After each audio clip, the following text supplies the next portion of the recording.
Zee 24 तास एक पाऊल पुढे। मराठी चित्रपट रसिकांच्या मनात वेगळं स्थान निर्माण केलेला प्रभातच्या पिंजरा या सिनेमाला 40 वर्ष पूर्ण झाली आहेत। व्ही शांताराम यांचं उत्कृष्ट दिग्दर्शन, श्रीराम लागू, निळू फुले, संध्या या कलाकारांच्या चोख भूमिका आणि उत्तम संगीत यामुळे हा सिनेमा मराठी सिनेसृष्टीतला मैलाचा दगड ठरला। होय, मीच तमाशाला बंदी घातली। थांबा। आदर्शवादाचं व्रत घेतलेले मास्तर त्यांनी गावात तमाशाला घातलेली बंदी आणि या अपमानाचा सूड उगवण्यासाठी मास्तरांना देशोधडीला लावण्याचा विडा उचललेली चंद्रिका अशी कथा असणारा पिंजरा हा सिनेमा म्हणजे शांताराम बापूंच्या कारकिर्दीतला यशस्वी सिनेमा। मला हे सांगा, आमचे लोक आले होते? आशयघन कथानकाची उत्तम मांडणी, चपखल संवाद आणि दिग्गज कलाकारांच्या जोरावर शांताराम बापूंनी हा सिनेमा प्रेक्षकांसमोर आणला। हा सिनेमा तिकीट खिडकीवर यशस्वी ठरलाच, शिवाय व्ही शांतारामांच्या कारकिर्दीतला सर्वाधिक यशस्वी सिनेमांपैकी एक ठरला। योच का आदर्श तुमचा? अशा गावी होता यात श्रीराम लागूंची आदर्श मास्तराची भूमिका लक्षणीय ठरली।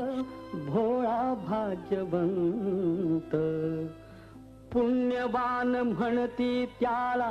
आज हा सिनेमा रिलीज होऊन 40 वर्ष झाल्यानंतरही या सिनेमाची ऑफर आपल्याकडे कशी आली या आठवणीत डॉक्टर लागू रमतात। एका मेनकेची दृष्ट लागली। शांताराम बापूंचा चित्रपट, तर मी म्हटलं शांताराम बापूंचा चित्रपट असेल तर मला बाकीचं पुढचं काही विचारायची गरजच नाही आहे, मी करणार। मी जर त्यांना हवा असेल तर मी करणार, मी काही त्यांच्याकडे जाणार नाही मागायला।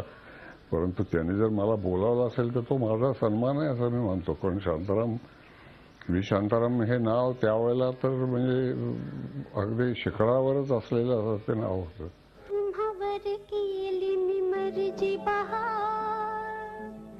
तमाशापटाला अपेक्षित असलेली उत्तम संगीताची साथ या सिनेमाला मिळाली ती जगदीश खेबुडकर आणि राम कदम यांच्या रूपानं। खेबुडकरांचे विलक्षण शब्द आणि त्याला राम कदम यांच्या अस्सल मराठमोळ्या चाली यामुळे या चित्रपटाच्या गाण्यांची मोहिनी आजही रसिक मनावर कायम आहे। आणि म्हणूनच मराठी सिनेमात मैलाचा दगड ठरलेला हा सिनेमा रसिकांच्या पुढल्या पिढ्याही असाच समृद्ध करेल यात शंकाच नाही। झी 24 ताससाठी पुण्याहून अरुण मेहत्रेसह ब्युरो रिपोर्ट, मुंबई।